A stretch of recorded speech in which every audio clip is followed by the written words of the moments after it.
Alors décortiquons une à une ces politiques européennes et voyons si nous sommes dans l'impérialisme, le colonialisme ou la coopération et le partenariat. Parlons du Sahel d'abord.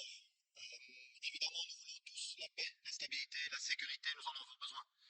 Mais quand des dirigeants européens veulent expliquer comment créer la stabilité dans la région, je pense qu'ils sont souvent mal placés.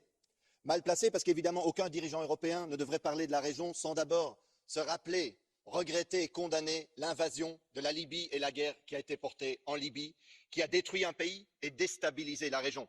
Prenons aujourd'hui les conséquences de ces interventions.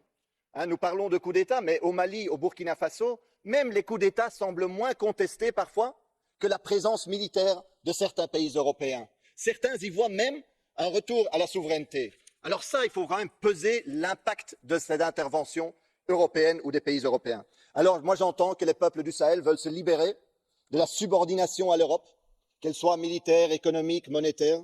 Et je pense que si l'Europe veut un partenariat avec l'Afrique, nous devons entendre ce cri des peuples aussi au sein de cette Assemblée.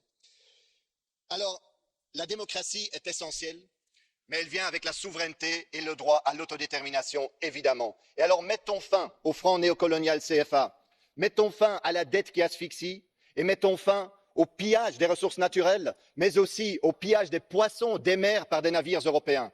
Et seulement alors nous posons les bases d'un véritable partenariat d'égal à égal qui nous fera avancer tous ensemble.